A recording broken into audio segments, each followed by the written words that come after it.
Thank you all so very much for joining us again. Join us for a deep dive into Gen V Season 2, Episodes 3 and 4, as we break down the key moments, character clashes, and plot twists, including the intense Marie versus Jordan showdown.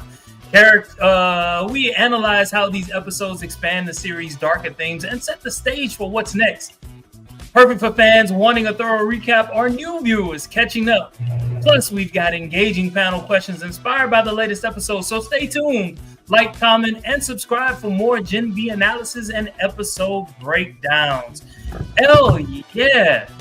You've got it first. Break down today's title, H is for Human and Bags. All right, so H is for Human. Cypher, our new character who showed up in season 2. What is his powers, if any? So everybody's trying to figure out if Cypher is indeed human. And Bags, as he has his new protege, Marie Moreau, he is using her to move the blood without her hands and the whole thing. So you have this kind of Yoda thing going on. They kind of play on that. So is everybody basically just a blood bag? And so that was interesting to see kind of how that dynamic played out. So yes, Bags and human. Okay, all right. So let's get into it. So how do the interpersonal dynamics between Marie and Jordan mirror real-world conflicts or ethical dilemmas? Let's start with Bearer of Men. Ask the question again. Sure. How do the interpersonal dynamics between Marie and Jordan mirror real-world conflicts or ethical dilemmas?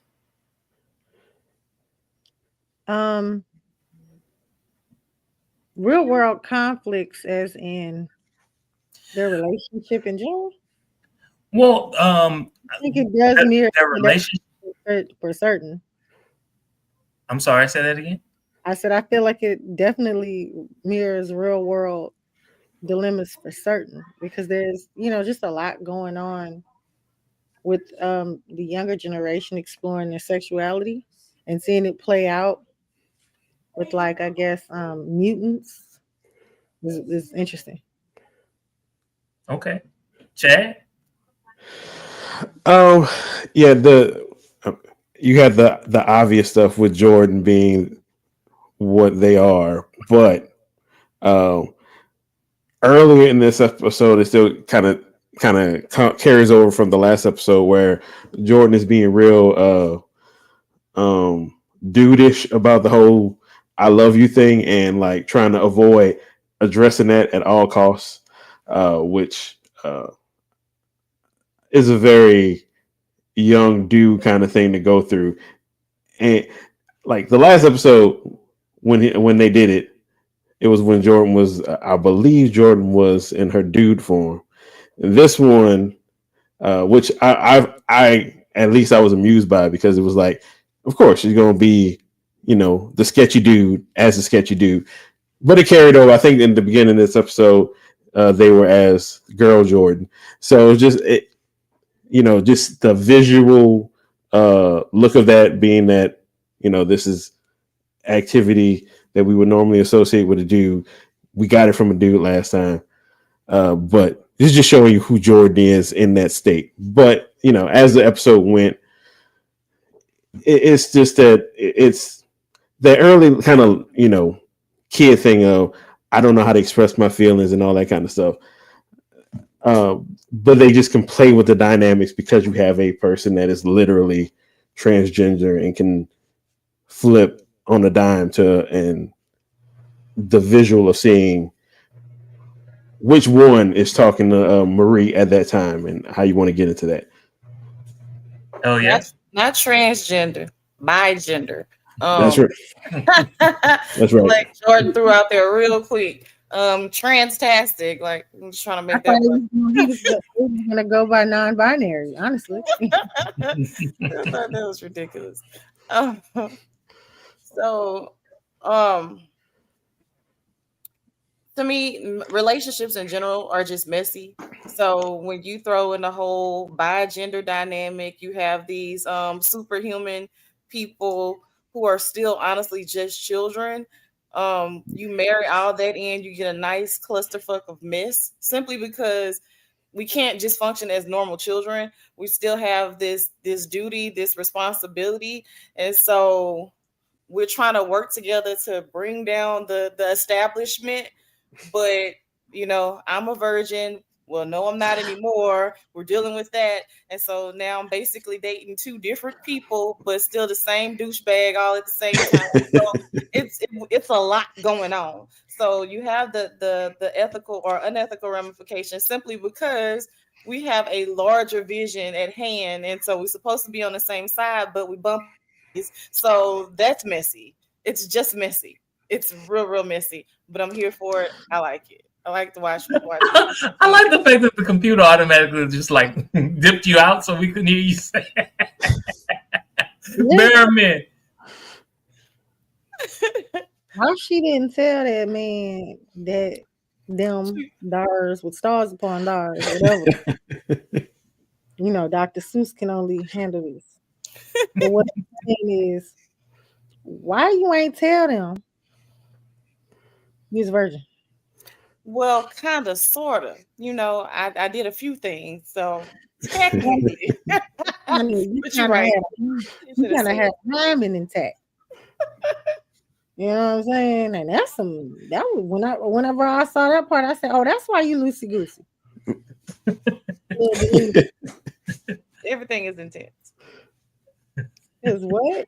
You waited all that time and then wanted to do it then? Then you get the best of both worlds. That's too much for a young girl. You don't need all of that. There's too many things happening. I mean, handle all that. Unethical. Right there. And you said it's unethical. You said it's unethical. Unethical. It was unethical not to tell him. Yeah. Shim, whatever the fuck. It's the price of experimentation. You should have told him. You should have said something there. Should have said something. Everybody don't want your flowers. Some people will give it back. Erica, your masculine energy is showing, Erica. You gotta tell somebody. You gotta tell somebody this. You can't just be out here. Flower. They be like, that's too much for me. I ain't trying to pollinate it. You come holler at us when you had you a few, you know what I'm saying? We can definitely turn you out. On that horse, you better ride it. And apparently, she did. You just did it once.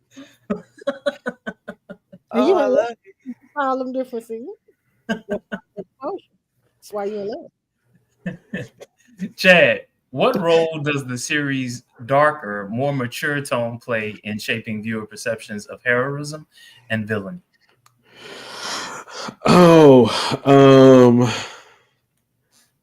Like the darker tone of the show with heroism.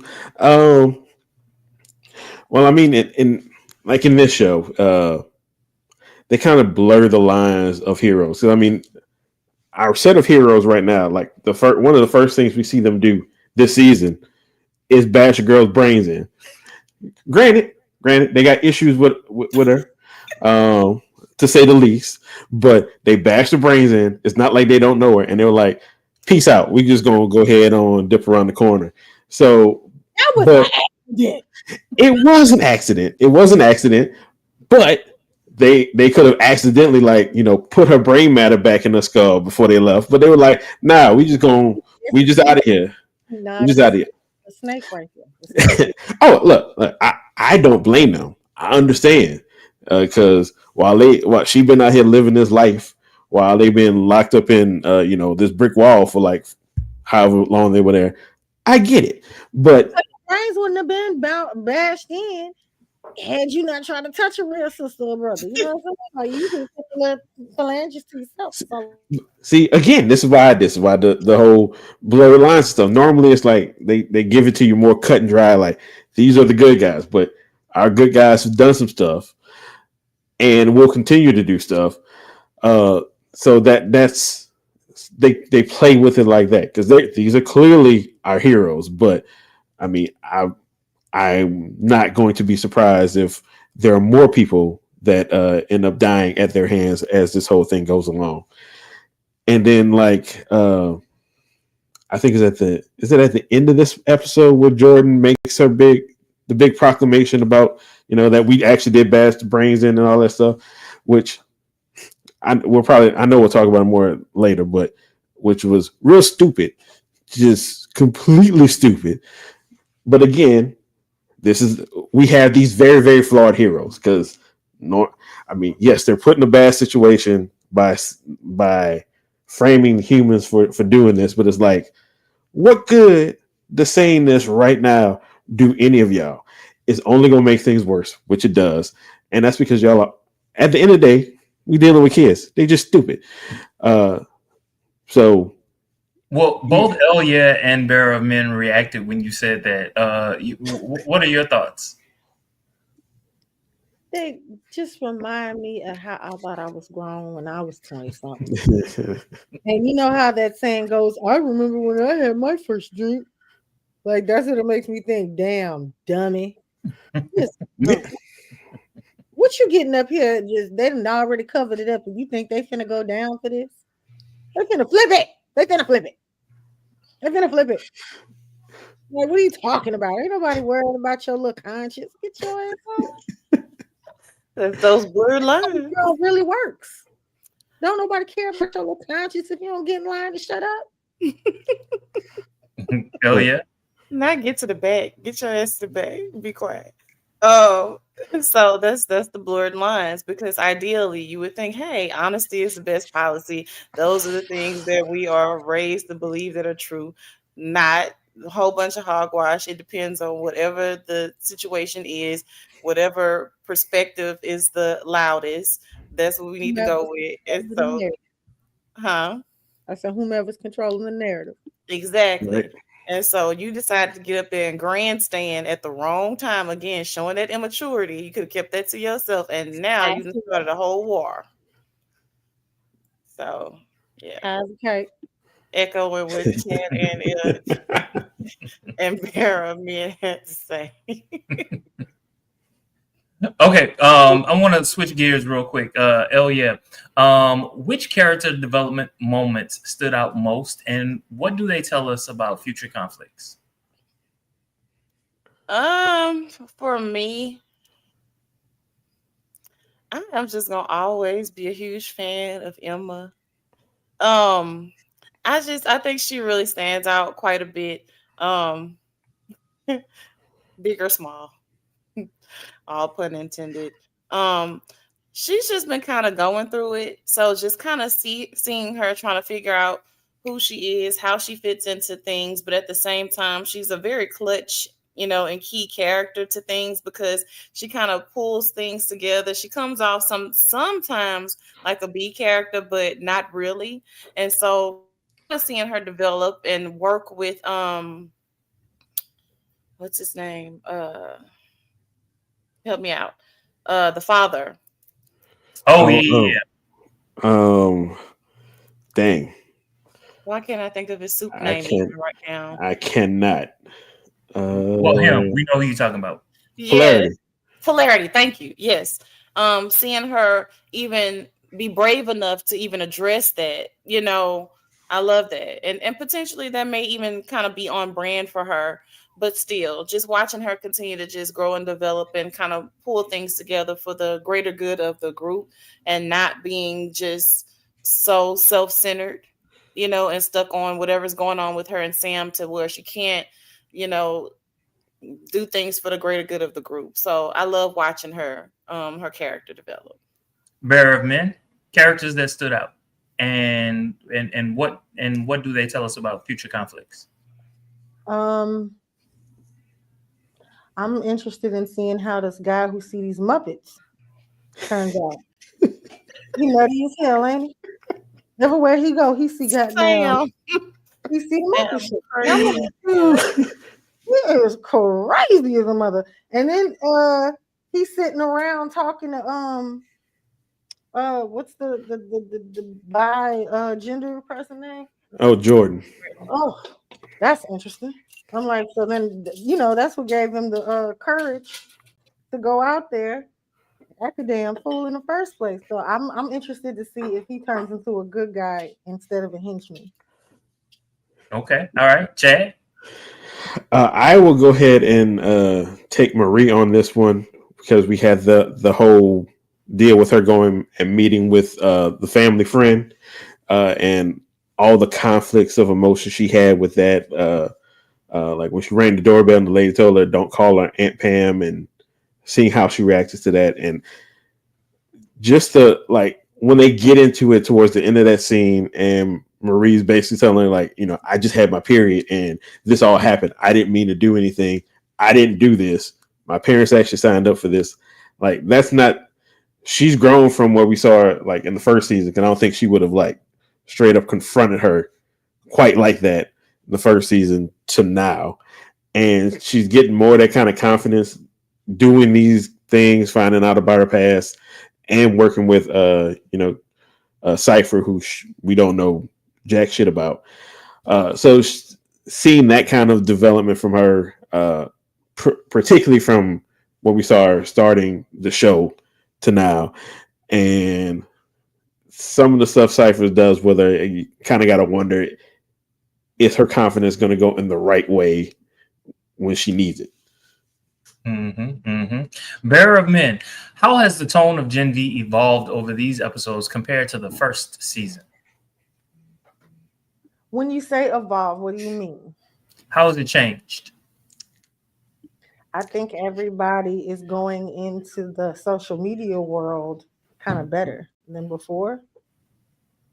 Expound. What do you mean?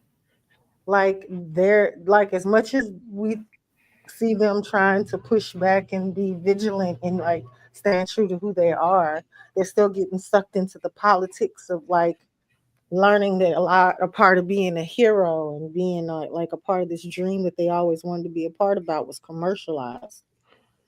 And it seems to really take a toll on them because they don't want to do it. And it's inauthentic. And it really kind of speaks to the times we live in because it is inauthentic, a lot of it. Like, I know I personally struggle with wanting to have more of an online presence, but like, what do you like? Is there room for you to really be yourself for real without criticism, but you can't take it, like you can't have the good without the bad. And I think they kind of show all that because the media turns on you quickly. Elliot? So we have the obvious thing with these people having all of this power, but still being very weak. And so, doubling down on that this season is what I'm seeing. The powers are evolving, but you still are very, very vulnerable, very weak. In addition to being a child, you're not quite human. So you don't really fit into that box. And you have these superpowers, but you're still being controlled and puppeted. And so it's just having that continual display of you are not all of yourself. And so I feel like they kind of dialed that up quite a bit in this season for me. Chad? The only thing I'll add is just stylistically, I don't think there's as many. They pick their spots with the like outlandish stuff because the puppets show back up this episode, but it's only real quick, just to remind you that this some bitch is crazy and he does deal with puppets. But it was only real quick. We have against stuff like the keg up the ass and all that kind of stuff, but it's only been real quick. Whereas last season, I felt like there was just a lot of it all the time, just because they could do it. So I think they're pacing it out just because they want to spread it out and make it feel like a more even show, or we're gonna get something really, really. I wasn't going. See, you did that now. I got to say the booty hole monster again. I left that one alone, but you brought it up. You did that. But either everything's gonna be evened out, or like we're gonna get something real stupid in some of these later episodes that's just gonna be real big and over the top and outlandish just because they can. Oh yeah. Oh, I'm sorry. I was about to say them having a man resting or doing whatever it is he was doing in another man's ass. Oh yeah, I forgot about that. Because I know the motherfuckers. I know people want to be in it, but he was in it, and I was like, that's wild. I completely forgot about that. Whole body in it. I mean, like, how much do you want to be stretched out? I just don't know. Coyote, stand up in it. It's the whole body. It's like boundaries, you know. It's kind of there should be boundaries to this. Yeah. All or nothing. Oh yeah, what potential alliances or rivalries do these episodes set up for the rest of the season? So alliances, polarity, basically working with Emma, that alliance, because it kind of keeps, we kind of talked about this, I think, last recording, it keeps the memory of Andre going. In addition to the duality of trying to take down Vought or whomever. And so that's a really good alliance that I like, as well as this kind of swinging pendulum of them hating Kate, that whole thing. But then we kind of still need you. So it's just kind of like, fuck you, but it's like, not really. You know, we're going to figure this out. So, yeah, I think they're going to get it together. Kate is a key piece to the puzzle, or at least I thought. Bearer of Men, alliances or rivalries? Rivalries. I'm interested in seeing how Cypher's going to take this to the next level, and what he's really, what his darkness really holds. And I'm wondering completely if, like, Marie is gonna. It's Marie, right? If Marie is going to become a part of his shenanigans, and they become allies somehow, because I feel like there's a darkness in her that she just doesn't know about yet. Like all that good got some bad on the other side of the coin. Everybody does. Mhm. And that's the part that's gonna make her and make all of them human. But I just feel like Cypher is gonna pull her in.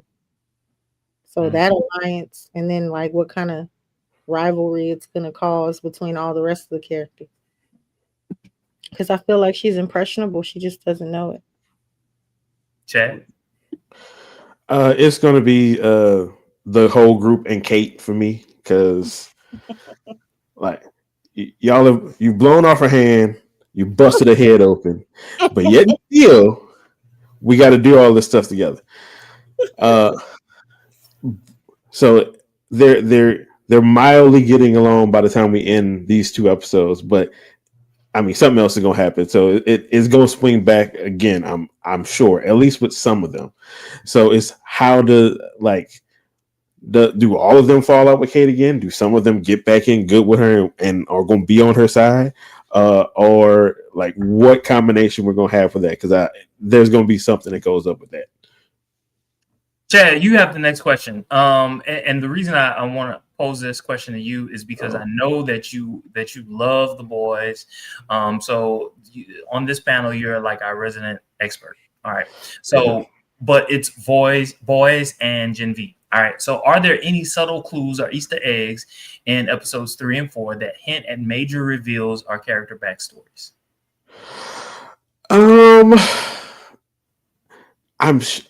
I know there are, but I'm trying to remember everything that happened, because they both of these kind of blend in with me. But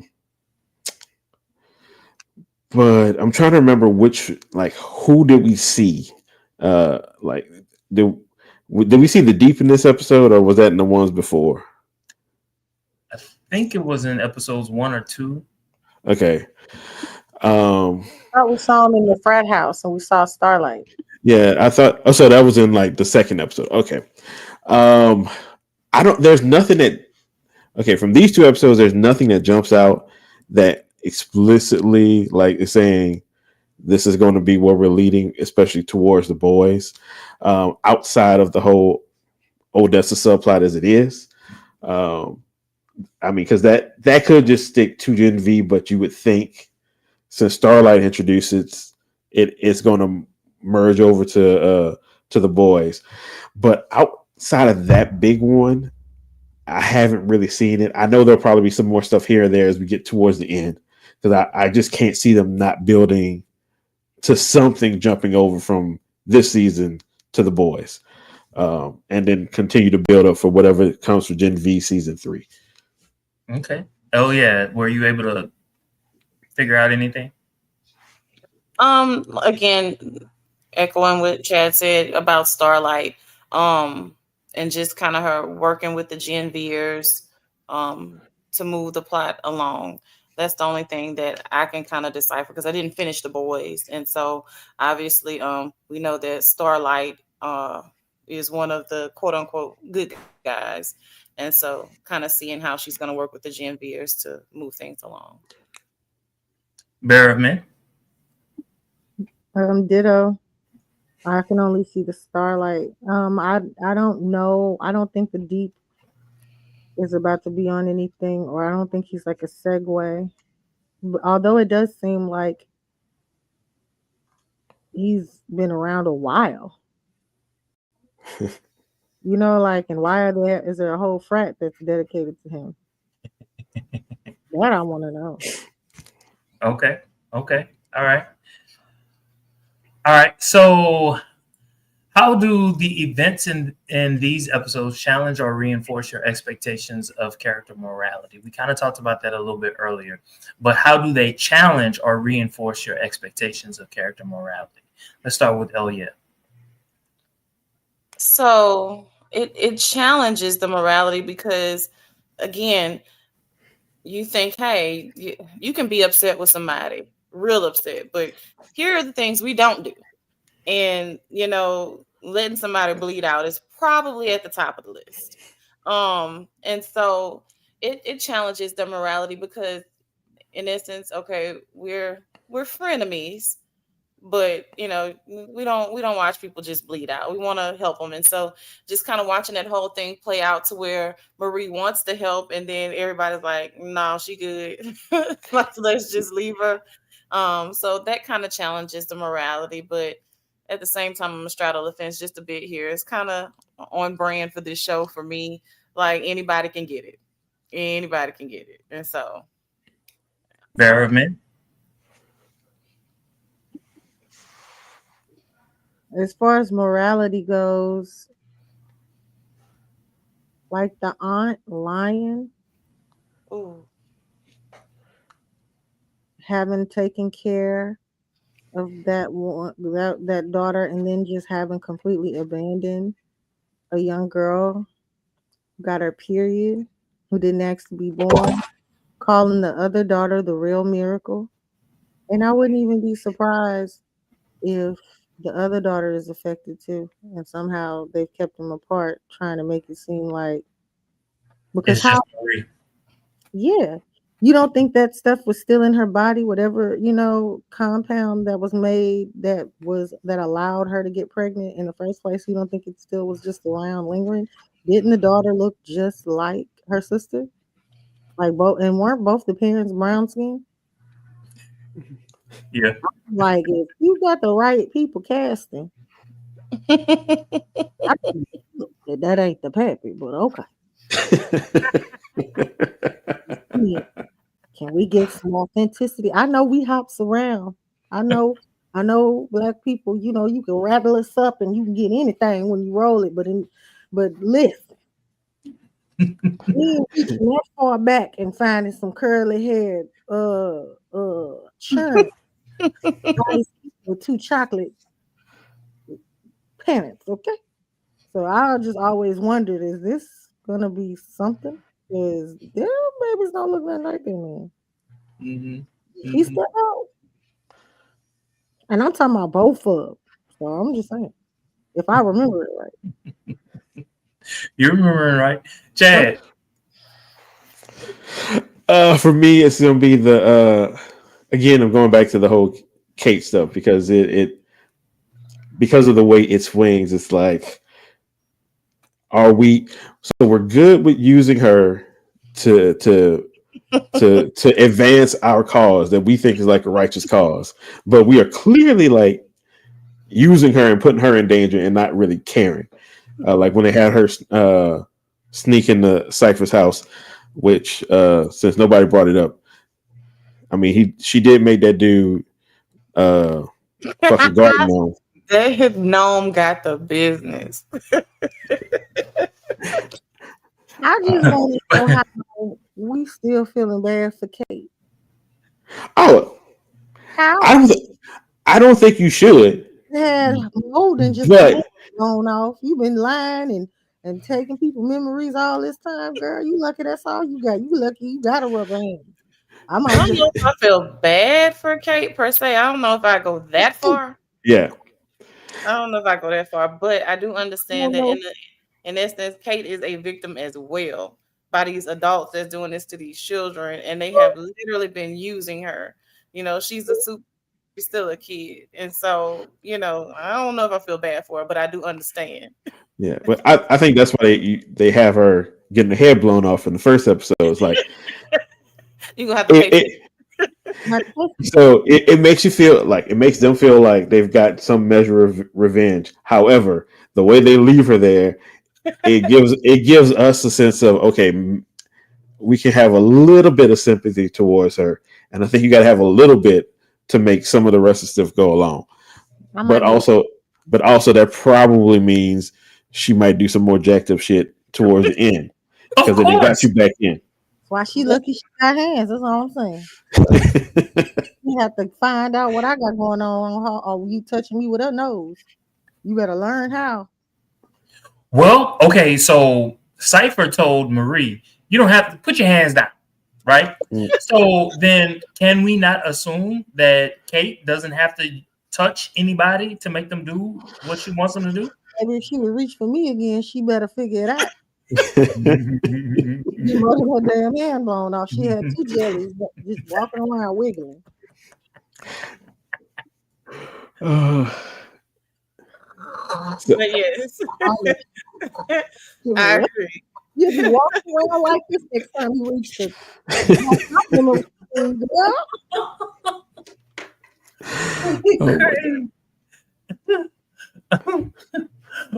If you could suggest a storyline or character arc to focus on in the next episodes, what would it be? And I really want to go with Elia because she's a resident writer. Storylines or character arcs that you can focus on. There would be a little bit more Bear Man. The writer. Oh, I got more of a bubble than she does. I stick strictly to poetry, not narratives. Except my own. But if I had to pick one to focus on, honestly, it would be Cypher. It would be Cypher. I am so eager to know more simply because, all right, so me being me, loving words, and I screenshotted and sent it to you. I'm like, okay, the whole meaning of Cypher just means having no value, no weight, no worth, nothing. That's one of the definitions. And then the other one, obviously, being the opposite of decipher, is being coded in such a way that no one can determine the meaning on purpose, to conceal. And so that makes me even more excited about the name and going down the rabbit hole of this character to know, who is this man? Where did he come from? What is his purpose? What does he want? Like, what is his overall mission?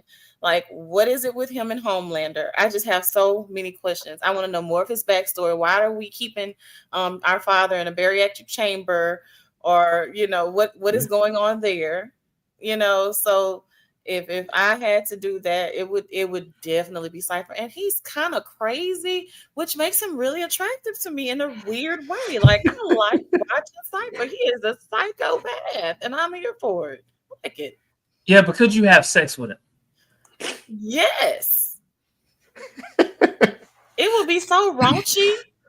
So you have a requirement. Your requirement is it's got to be at least 7 inches. Now But make listen, Cypher come swing that big thing out here and pop you in the forehead, Jermaine. You ain't tell me might have 12 for your ass. or at least he'll make me think he does.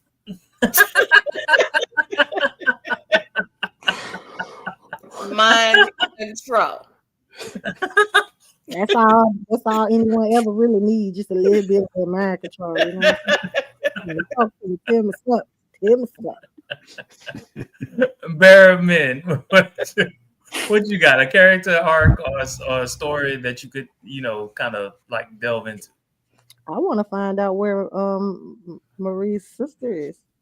I love what you said back there earlier about her potentially having some of the compound in her as well. I love that idea. I do. Yeah, I even think about that. I really feel like Cypher's their father. I don't know why. I don't know. Because he looks like he hasn't aged. He changed his name. And then his dad's in a metabolic chamber. Like, what? Is your dad like the original seedling of all this stuff? Did he realize to get his compound to work, he needed something, to start off with to mutate it? So here's the thing. All right. So Marie was just like, she said, okay, Cypher doesn't have any compound V in him, right? Yeah, and he's seedling, the seeder of all these people. I think that Cypher's father is Professor Godolkin. Chad, you're shaking your head. What are your thoughts? Like, I literally just thought that right before you said that, and I was scrolling up just to make sure I was looking at the name Godolkin before I did it, because when she sees the picture, she says that his name is Dr. Gold. So all you're doing is shortening that Godolkin and moving a couple letters around. There you go. You got Dr. Gold. So I think that is a high possibility. Again, only just thinking of this. So I'm glad somebody else saw it at the same time that I did. It was a dinosaur egg, y'all, not an Easter egg. I like that.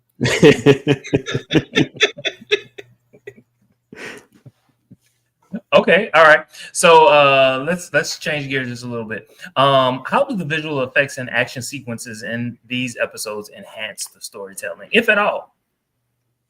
Anyone? I don't know if they have. Not in these particular ones. Consistent. Yeah, they've been doing a whole bunch of punch kick kind of action scenes, so it's not like a whole bunch of everybody flying around, a whole bunch of lasers and stuff. It's normally like I throw you through a wall, you throw me through a wall. Outside of Marie using her powers. So like that's actually her with the goats is the only thing that stands out, because he's pushing her to use her powers that way, and then she splatters that goat. That's like the most visually the most visual use of powers in the last couple episodes. I like whenever Dr. Gold or Mr. or Cypher, I like when he used his powers and was puppeteering everybody around him. I was like, oh, was he moving the bags, or was he moving the bags through her when he told her to use her hands? And and at the time, was she opening up, being able to control her too? So that was exactly what I thought, Barrowman. I thought that's what he was doing in that moment. Because you remember, like when she turned and she looked at his neck, that's what he was doing. He was whispering something, right? And so in the moment, I thought he was just like wishing her well or whatever.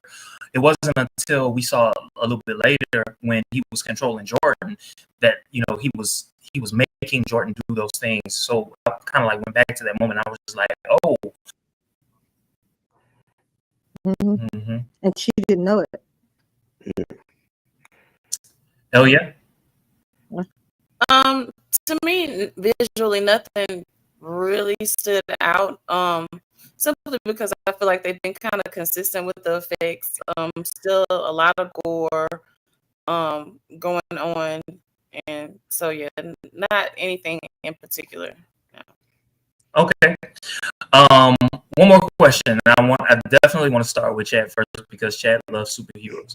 How would you compare the storytelling approach of Gen V to other superhero series or spinoffs?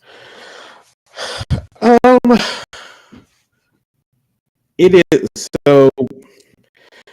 The major difference between this and like most of the stuff that's out like now is just the fact that it's one, it's a younger cast. Two, it's set in the world of The Boys, so everything is more. I guess kind of cynical, and it has something to say that's very overt. Whereas a lot of the other stuff, it might have a message in it, but it's not. It's not trying. That's not what it's trying to get over on you. In the boy shows and like Gen V and stuff, they're telling you, you know, the certain mindset is very bad. It is very bad because people are stupid and don't get subtext, so they just make it blatant. Other than that, I mean, you know, the superhero-ish kind of stuff, it's the same, just bloodier, and even for bloody shows, this goes for more, I guess, kind of gross out kind of stuff. Sometimes booty hole monster, you know, that kind of stuff. So, I mean, the easiest way to say this is like this is for like mature people that actually can see this and understand what it's trying to tell you, as opposed to some other stuff that you can just sit and just kind of sit back and be fine with it. Hell yeah. I'm a fairy tale girl, and so you know, the Grimm's tales, if you look at those, it's kind of dark. And so to me, it's on brand. Like, you know, there's some dark components. This is dialed up so much. So I do appreciate that, and like Chad mentioned, which I will continue to mention, this is so gory. Fast. So things you wouldn't ordinarily see, like, you know, the booty hole monsters or stingers sticking out of people's backsides, and you know, and so I do I do think it's just dialed up. I'm not used to seeing things like that when we're talking about superheroes. So it's really just, for lack of better words, kind of nasty. But I don't hate it. I don't hate it at all. Wait, real quick, since she brought up the stinger, so she got to use it, and then everybody got to die. Like she said, if she uses it, she dies. If she stings the person, they're gonna die. So she's just got it, and it just been swinging around there. It's got to get used. Yes. It's probably going to be pretty nasty whenever this does happen. You just got it out there on display. Like, let's see. I mean, and they keep. I mean, it looks weird, so I see why they focus on it, but they focus on it too much for them not to use it. It is dripping.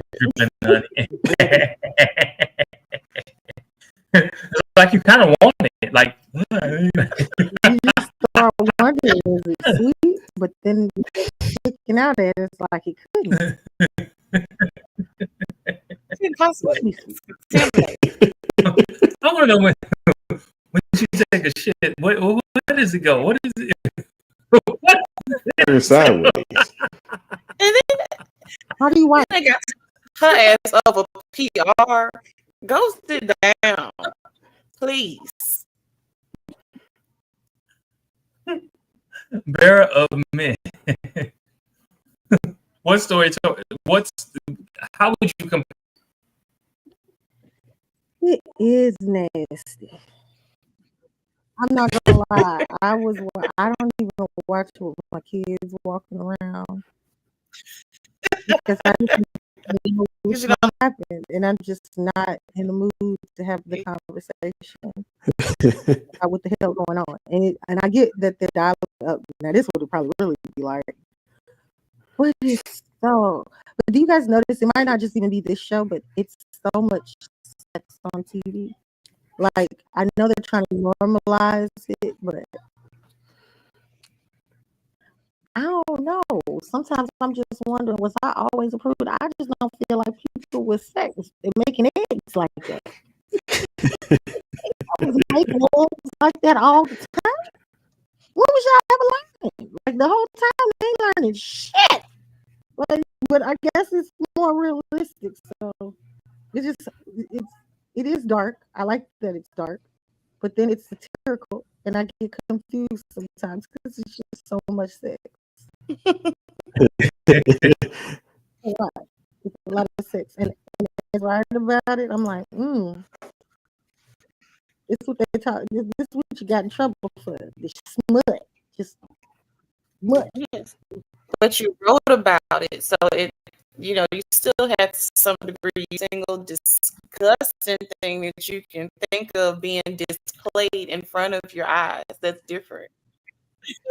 Yeah, there's just a lot of it.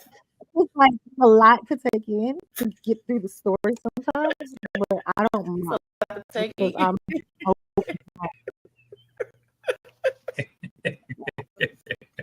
optically it's a lot. Hell yeah. Hell yeah. Final question. Mayfair to 10. How would you rate this episode? Quite honestly, for me, this episode is probably around an 8. Well, between the two, probably around an 8. It was enjoyable. Not the best thing I've ever seen to receive a 10, but but yes, I got my attention.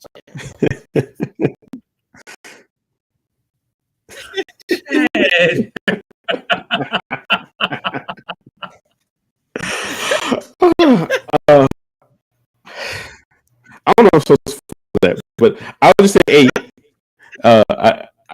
I enjoyed them, and I'm just gonna get out of this. That we should have ended on that one. Very. I'm gonna give it a good 7.5. I can't give it an 8. I had to keep pausing it. It didn't keep my attention the whole time. And I don't know, just I'm being affected by social media too, and my attention span is leaving me. But we are heavily dialed in on this show into current issues when it comes to like how these kids feel about relationships and the gender stuff and sexuality and morality. It's a lot. So I'd say it's 7.5 because sometimes I don't think it's seamless. Okay. All right. For me, I would give it a 7, and I'll tell you why. I enjoyed the 2 episodes. I did. I'm not gonna lie about that. I didn't enjoy the 2 episodes. But I kind of go back to what I said the last time. They were given so much, and I didn't know which storylines to pay more attention to. Because they were just giving me so much. And that was what made it difficult. And to a certain extent, that is exactly what The Boys is. That is exactly what Gen V has always been. They're giving you so much, and all of these different pieces, you got to put all of them together. But that's why, like what Bear of Men said, kind of resonated with me. It was just like, oh wow, I'm in a sense, I'm kind of like overstimulated to the point where it's like I'm so stimulated, it's like just can't get there. Huh? Yeah. I don't think I've ever been to that point. Well, I was overstimulated and couldn't get there. But